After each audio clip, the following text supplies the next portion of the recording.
Cursed. Written by Thomas Wheeler. Illustrated by Frank Miller. Copyright 2019. Published by Simon & Schuster, Books for Young Readers, an imprint of Simon & Schuster Children's Publishing Division. As read by Scandal. 1. From her hiding place in the straw pile and through eyes filled with tears, Nimue thought Father Carden looked like a spirit of light. It was how he stood, back to the bleached sun and the way the clouds poured under his draping sleeves and upraised palms, like a man standing on the sky. His trembling voice rose above the din of bleating goats, crackling wood, screaming infants, and wailing mothers. God is love. It is a love that purifies, a love that sanctifies, a love that unites us. Carden's pale blue eyes passed over the piteous, howling mob, prostrated in the mud, barricaded by monks in red robes. And God sees, Carden continued, and today he smiles, because we have done his work today. We have washed ourselves clean with God's love. We have seared away the rotten flesh. The clouds of smoke billowing around Carden's arms and legs swirled with flakes of red ash. Spit flecked his lips. Sawed away the corruption of demonism, expelled the blackened humors from this land. God smiles today! As Carden lowered his arms, his draping sleeves dropped away like curtains, revealing an inferno of 30 burning crosses in the field behind him. The crucified were hard to see in the thick black smoke. Biette, a sturdy block of a woman and mother of 4, rose up like a wounded bear and hobbled on her knees toward Carden before one of the tonsured monks in red stepped forward, planted his boot between her shoulder blades, and kicked her face first into the mud. And there Biette stayed, groaning into the wet earth. Nimue's ears had been ringing since she and Pym rode into the village on Duskalady and saw the first dead body on the trail. They thought it might have been Mikkel, the tanner's boy who grew orchids for the May rituals, but his head had been crushed by something heavy. They could not even stop to check, for the entire village was on fire, and red paladins swarmed, their billowing robes dancing with the flames. On the fallow hill, a half-dozen village elders were already burning to death on hastily erected crosses. Pym's screams had seemed far away to Nimue as her mind went white. Everywhere she looked, she saw her people being choked in the mud or torn from their homes. 2 paladins dragged old Betsy by her flailing arms and hair through her pen of geese. The birds squawked and fluttered in the air, adding to the surreal chaos. Shortly thereafter, Nimue and Pym were separated, and Nimue took shelter in the straw pile, where she held her breath as monks stomped past her carrying blanket bundles of confiscated goods. They unfurled the blankets on the floor of the open wagon where Carden stood, spilling the contents around his feet. The priest looked down and nodded, expecting this. Roots of yew and alder, wooden figurines of elder gods, totems, and animal bones. Carden sighed patiently. God sees, my friends. He sees the instruments of demonic conjuring. You cannot hide from him. He shall dredge this poison out, and shielding others like you will only prolong your suffering. Father Carden brushed ashes from his gray tunic. My red paladins are eager for your confessions. For your sakes, offer them freely, for my brothers are deft with the tools of Inquisition. The red paladins waded into the mob to single out targets for torture. Nimue watched as family and friends clawed over one another to avoid the paladins' reach. There were more screams as children were pried from their mothers' grips. Unmoved, Father Carden stepped down from the wagon and crossed the muddy road to a tall and broad-shouldered monk in gray. His cheeks were lean beneath his cowl, and strange black birthmarks were blotted around his eyes and ran down his face like streaming tears of ink. Nimue could not hear their words for the shouting around her, but Carden rested a hand on the monk's shoulder, like a father, and pulled him into a whisper. Head bowed, the monk nodded several times in response to Carden's words. Carden gestured to the Ironwood. The monk nodded a final time, then climbed onto his white courser. Nimue turned to the Ironwood and saw a 10-year-old squirrel standing in the monk's path, bewildered, blood dribbling down his cheek as he dragged a sword behind him. At this, Nimue burst from the straw pile and charged at Squirrel when she heard the gray monk's hoofbeats getting louder behind her. "Nimue!" Squirrel reached for her, and she yanked him against the wall of a hut as the monk thundered past. "I can't find Papa!" Squirrel cried. "Squirrel, listen to me. Go to the hollow in the ash tree and hide there until it's night. Do you understand?" Squirrel tried to pull away from her. "Papa!" Nimue shook him. "Squirrel, run now as fast as you can. Are you listening?" Nimue was shouting into his face. Squirrel nodded. "Be a brave one. Run like you do in our fox races. No one can catch you." "No one," Squirrel whispered, summoning the courage. "You're the fastest of us all." Nimue swallowed back tears, for she did not want to let him go. "You'll come?" Squirrel pleaded. "I will," Nimue promised. "But first I have to find Pim and Mother and your father." "I saw your mother near the temple." Squirrel hesitated.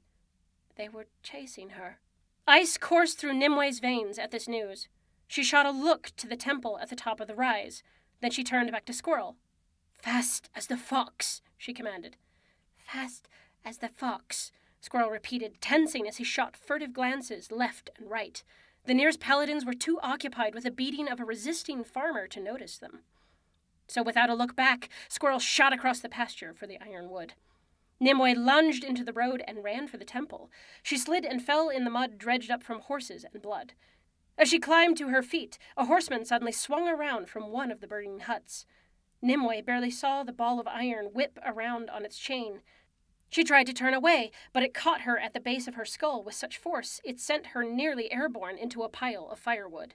The world unglued as stars burst behind Nimue's eyes, and she felt warm liquid stream down her neck and back. Splayed out on the ground, firewood all around her, Nimue saw a longbow snapped in 2 pieces beside her. The broken bow. The fawn. The council. Hawksbridge. Arthur. It seemed impossible that only a day had passed, and as she lost consciousness, one thought left her choking with dread. This was all her fault. 2. "But why do you have to leave?" Squirrel asked as he climbed over the moss-covered arm of a broken statue. "I'm not going yet," Nimue said, inspecting a bough of purple flowers growing between the exposed roots of an ancient ash tree. She tried to think of a way to change the subject, but Squirrel would not let it go. "But why do you want to leave?" Nimue hesitated. How could she tell him the truth? It would only hurt and confuse him and lead to more questions. She wanted to leave because she was unwanted in her own village. Feared, judged, whispered about, pointed at. Village children were told not to play with her because of the scars on her back, because of the dark stories of her childhood, because her father had left her, because she was cursed. And perhaps she was. Her connection, her mother's word, Nimue would call it possession, to the hidden was strong and dark and different from any other skyfolk she knew. And it came unbidden through her in strange, sometimes violent and unexpected ways, in visions or fits, or sometimes the ground would buckle or tremble, or wooden objects near her would warp into grotesque masses. The sensation was like vomiting, and the feelings after were the same, sweaty, ashamed, empty.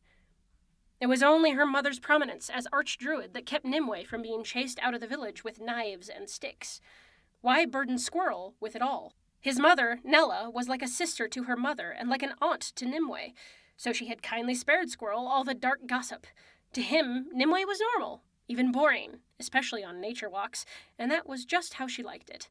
But she knew it wouldn't last. She felt a pang of guilt as she looked over the primordial green slopes of the Ironwood, buzzing and chirping and chattering with life, and the mysterious faces of old gods, faces that pushed through the vines and black earth, faces she had named through the years. Big Nose, the Sad Lady, Scarbald, remnants of a long-dead civilization. Leaving here would be like leaving old friends. Rather than confuse Squirrel, Nimue kept up the lie. "I don't know, Squirrel. Don't you ever long to see things you've never seen before?" "Like a moonwing?" Nimue smiled. Squirrel's eyes were always searching the canopy of the forest for a glimpse of a moonwing. "Yes, or the oceans, or the lost cities of the sun gods, the floating temples." "They're not real," said Squirrel. "How do we know unless we look for them?" Squirrel put his hands on his hips. Are you going to leave and never come back like Gawain? Nimue glowed inside at the name. She remembered being 7 years old, her arms clutched around Gawain's neck as he carried her on his back through these very same woods. At 14, he knew the special gifts of every blossom, leaf and bark of the Ironwood, remedies, poisons, which tea-brewed leaves bestowed visions, and which captured hearts, which chewed barks induced labor, and which birds' nests predicted the weather. She recalled sitting between his knees, his long arms draped over her like a big brother's, as kite hatchlings meeped in their laps while Gawain taught her how to read the patterns inside the broken eggs for clues to the health of the forest. He never judged Nimue for her scars. His smile was always easy and kind. He might come back someday, Nimue said with more hope than belief. Is that who you're going looking for? Squirrel grinned. What? No, don't be ridiculous. Nimue pinched Squirrel on the arm. Ow! Now pay attention, Nimue demanded, exaggerating a glower, because I'm tired of saving your butt during lessons. Nimue pointed to a shrub defended by nettles. Squirrel rolled his eyes. Osha root. It protects us from the dark magic. And? Squirrel scrunched his nose, thinking. Good for sore throats. Lucky guess, Nimue teased. She lifted a rock, exposing small white blossoms. Squirrel picked for a booger, deep in thought. Bloodwort for hexes, he said, and for hangovers. What do you know about hangovers? Nimue shoved Squirrel gently, and he giggled as he somersaulted backward into the soft moss. She chased after him, but she'd never catch Squirrel. He shot under the drooping chin of the sad lady and leaped to a branch that allowed for an unobstructed view of Duden's pastures and huts. Nimue joined him, a bit out of breath, enjoying the breeze in her hair. I'll miss you, Squirrel said simply, taking her hand. You will? Nimue gave him a little hip check and pulled his sweaty head to her ribs. I'll miss you too. Does your mum know you're leaving? Nimue was considering her answer when she felt the hum in her stomach of the hidden. She stiffened. It was an ugly feeling, like a thief climbing in her window. Her throat went dry. She croaked a little when she nudged Squirrel and said, Run along now. Lesson over. That was music to Squirrel's ears. Yay! No more learning! He darted between boulders and was gone, leaving Nimue alone with her queasy stomach. The skyfolk were no strangers to the hidden, invisible nature spirits for whom Nimue's clan were believed to be descended. Indeed, skyfolk rituals invoked the hidden for all matters great and small. While the archdruid presided over the crucial ceremonies of the year and arbitrated disputes between elders and families, the summoner was expected to call upon the hidden to bless the harvest or bring the rain, ease a birth, guide spirits back to the sun. Yet as Nimue had learned early on as a child, these invocations, these calls to the hidden, were largely ceremonial. The hidden rarely answered. Almost never. Even the summoner, chosen for their believed connection to the hidden, were usually left to intuit the spirit's messages by reading the clouds or tasting the dirt. For most skyfolk, the hidden came in a trickle, a dewdrop. To Nimue, it was a rushing river. But this feeling, in this moment, was different. The hum throbbed in her belly, but a calm set over the Ironwood, a stillness. Nimue's heart kicked in her chest, but it wasn't only from fear, but anticipation. Like something was coming. She heard it in the rattle of leaves, the hum of cicadas, the hush of the breeze. Inside those sounds, Nimue could hear words, like the murmur of excited voices in a crowded room. It gave her hope for a communion that made sense, that gave answers, that told her why she was different. She sensed movement and turned to a small fawn standing quite close to her. The hum in her belly grew louder. The fawn stared at Nimue with deep black eyes that were older than the dead stump beneath her and older than the sunlight on her cheeks. Don't be afraid. Nimue heard the voice, and it was not her thought.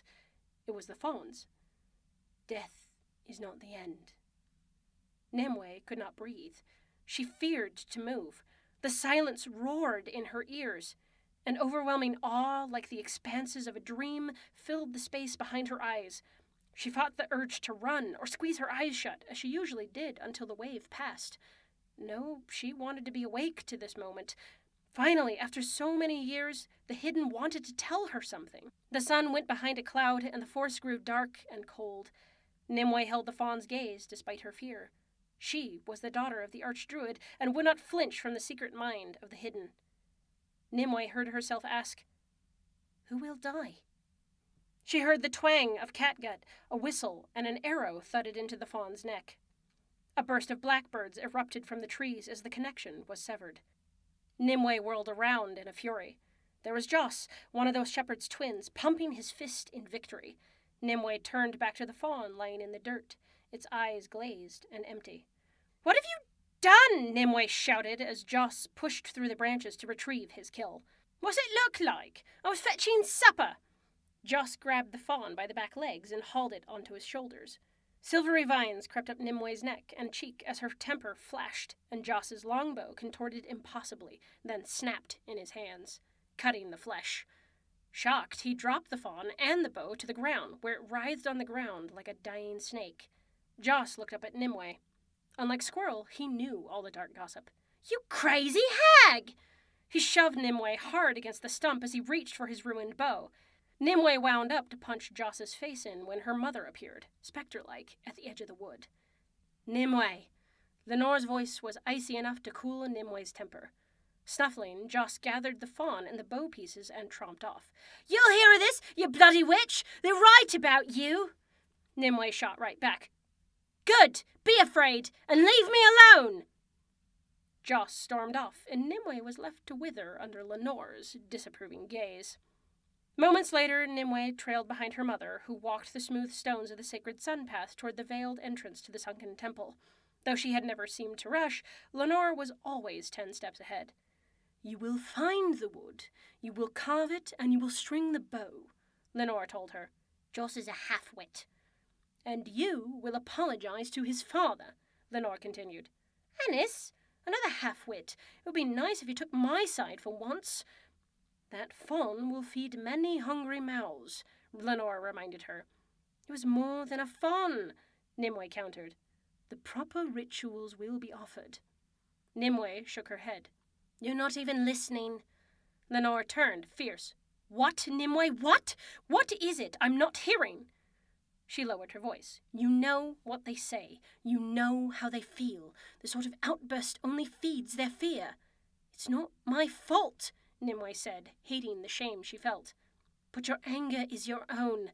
This is your fault. You show no discipline, no care. Last month it was Howlon's fence. He spits on the ground when I pass.